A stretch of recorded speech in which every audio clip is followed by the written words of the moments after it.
a pilot is flying around the curve of the Earth, then he should be dipping the nose down every 5 minutes. He should be dipping the nose down to stay around the curve. But the thing that really got me interested was, as you say, the gyroscope. In a plane there is an artificial horizon, okay, and it's based on a gyroscope. And if you spin a gyroscope on a surface, it will want to stay upright. You can twist and tilt the surface as much as you like, the gyroscope will stay upright. So if a plane has a gyroscope and it starts following the curve of the Earth, the gyroscope would stay upright, which means the artificial horizon will start to roll backwards. But it doesn't. That's absolute proof that a plane flies over a flat surface rather than a curved one. Because I asked the pilot on my last flight, do you ever notice the artificial horizon rolling backwards? He said, no, but the artificial horizon has complex electronics in it to make sure it knows where it is on the Earth and it compensates. But I went to the manufacturer of the artificial horizon, and they confirmed to me that it's completely mechanical, nothing electronic in it whatsoever. So it's literally just a gyroscope that can freely move. So that right there is proof to me that planes fly over a plane. Parallax conducted many experiments, all towards one conclusion: to prove that the surface of the water in the canal was indeed perfectly flat. In one experiment, a boat carrying a flag rowed from one bridge to another 6 miles away.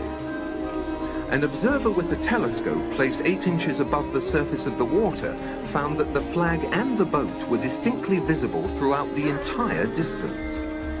If the Earth is a sphere with a circumference of 25,000 miles, then over a distance of 6 miles, the second bridge should mathematically be 16 feet below the observer's eye line. So when I heard about that experiment by Parallax in England, who used a flat 6-mile surface, floated a boat down there 6 miles, put a telescope 8 inches out of the water, 8 inches, and saw the entire boat 6 miles down when it should have been over the horizon, then you gotta think, what's up? All right? The water wasn't dipped in the middle and came up like this. Water doesn't do that. Water's flat, people. Whatever container you put it in, water's going to become flat unless you keep shaking it. If the Earth bends the water into a sphere around it, then if it was to freeze suddenly, we should detect a hump in the water, shouldn't we? So why is it that when Lake Baikal in Siberia freezes over, it is one of the flattest places on Earth, despite being 395 miles long and 49 miles wide? There should be a hump in the middle of it, nearly 20 miles high. So why haven't we ever seen curved water? Apparently we see a horizon about 5 miles away. So in 5 miles there's enough curvature to see a ship disappear.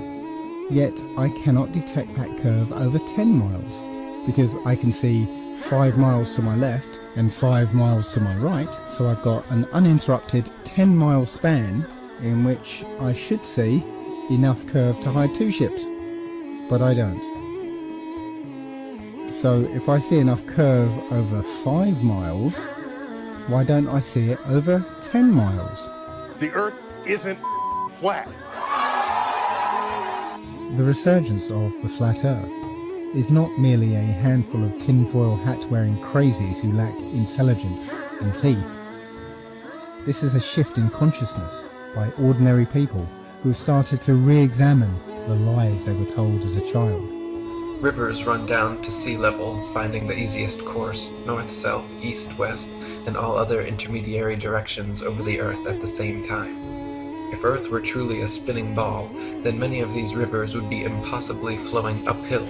For example, the Mississippi, in its 3,000 miles, would have to ascend 11 miles before reaching the Gulf of Mexico. Some other examples include the base of the Isle of Wight, where water and land meet, forming a perfectly straight line 22 statute miles long. On the the ball Earth, the Isle of Wight should decline 80 feet from the center on each side to conform to the curvature.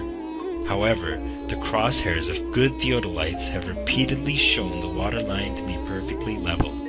And on a clear day from the highland near Douglas Harbour on the Isle of Man, the whole length of the coast of North Wales is often plainly visible to the naked eye. The 50-mile stretch has also repeatedly been found to be horizontal. On the ball Earth, however, the 50-mile Welsh coast would decline from the center a stark 416 feet on either side. The Dunkirk Light in southern France at 194 feet is visible from a boat approximately 10 feet above sea level from 28 miles away. At this distance on the ball Earth, the light should be hidden behind 190 feet of curvature. The light at Cape Bonavista, Newfoundland is 150 feet above sea level and visible from 35 miles, where it should be below 490 feet of curvature. The lighthouse steeple of St. Botolph's Parish Church in Boston is 290 feet tall and visible from over 40 miles, where it should be hidden below a full 800 feet of curvature. The Isle of Wight Lighthouse in England is 180 feet high and can be seen up to 42 miles away, where it should be below 996 feet of curvature. The Cape Laguna Lighthouse in South Africa is 33 feet high, 238 feet above sea level, and can be seen for over 50 miles, where it should be below 1,400 feet of curvature. The lighthouse at Port Said in Egypt, at an elevation of only 60 feet, has been seen an astonishing 58 miles away, where it should be below 2,182 feet of curvature. There was a famous experiment back in the 1800s in England called the Bedford Levels experiment. Now, the Bedford Levels is a canal that is perfectly straight for 6 miles. Okay, so what a chap called Samuel Rowbotham did was he took a telescope, put it in the water about 8 inches above the water, and he had a friend, in a rowboat with a flag on the back, row all the way to the other end, and he was able to see the flag on the back of the rowboat the whole distance. Now, according to spherical trigonometry, the curve of the Earth is 8 inches per mile squared. So over 5 miles, that's 5 times 525 times 8, which is 200, works out, that's 200 inches, which works out at 16 feet. That means the boat should have been 16 feet below the horizon. You shouldn't have been able to see the boat. Now, you know, the scientists will say, oh, refraction and this and light bending around the Earth and stuff. But the fact is, you know, it's perfectly flat, and he, in his book, he puts forward many arguments that show that, or many experiments that show the Earth is always perfectly flat. They say that you see the mast, you know, go down last. It's literally just the way your vision works. Yeah, it's perspective and atmospherics, basically.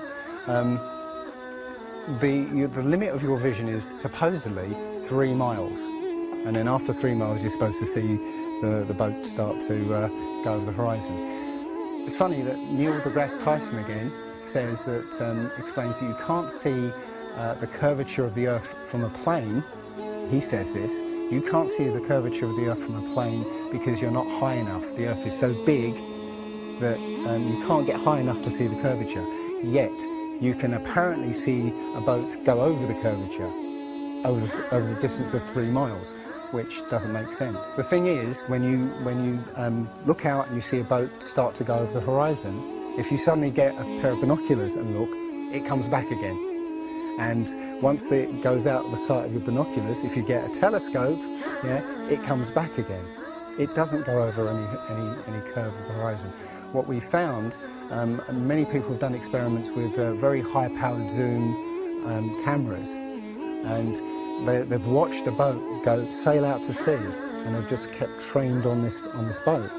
And what they see is, after a very long distance, you see an atmospheric effect where the bottom of the boat disappears and starts, and the top of the boat inverts, so you see a sort of mirror image. And that, with your eyesight, you know, basically the bottom of the boat just melts into the horizon. One of the best examples of that is the Antwerp Notre Dame spire, which can be seen something like 240 kilometres away from, you know, from the spire. So that should be over a mile below the horizon, and you can still see it. There's been a few famous examples just recently of a man who took a picture across the Great Lakes from Michigan and was able to see, I believe it's Chicago, which he shouldn't have been able to see. And the television station basically said it was a mirage. This is from Joshua Nowicki, and what you're seeing here is a mirage. We typically would not be able to see this from the Lake Michigan shore. We talked about this last night. Conditions are right on the lake that we're actually seeing a mirage of the Chicago skyline. But they always say it's a mirage, but for a mirage to happen, you have to have very specific atmospheric conditions. And there have been so many people who have seen exactly the same thing on different days, different seasons, always the same. You know, it's not a mirage, it's simply that you're looking across a plain. You see in a kind of pyramid shape, yeah? You have a horizon at your eye level, and everything above the horizon will go down into the horizon, yeah? Everything below the horizon will seem to go up. Just like if you look you're in a long hallway, you'll see that the walls will start to move in, and the roof and the floor will start to move into the centre. Yeah, so literally between you and the object you're looking at, there's all sorts of things, sort of like waves going up and down, and while you can't see them if they're beyond the limit of your sight, sometimes they can still obscure what you're looking at, but it's just because they're between you and it, and it's just the way, it's literally perspective. It's better if I could draw a diagram, but it's a very difficult subject to get your head around if you're not used to it. But it is perspective. One sort of other proof is there's a place in Bolivia called Salar de Uyuni, which is a salt flat. It's literally 100 miles wide one way and 80 miles across, and it's perfectly flat. And when it rains, literally you get an inch of water, and it looks like a perfect mirror. Now, how does that happen on a sphere? Yeah, it shows you that, you know, if you're one end of this salt flat, you can see perfectly clearly the other end 100 miles away. So it's just showing you that you know, the Earth is flat, and without the effect of the waves in the sea, you'll be able to see a whole lot further.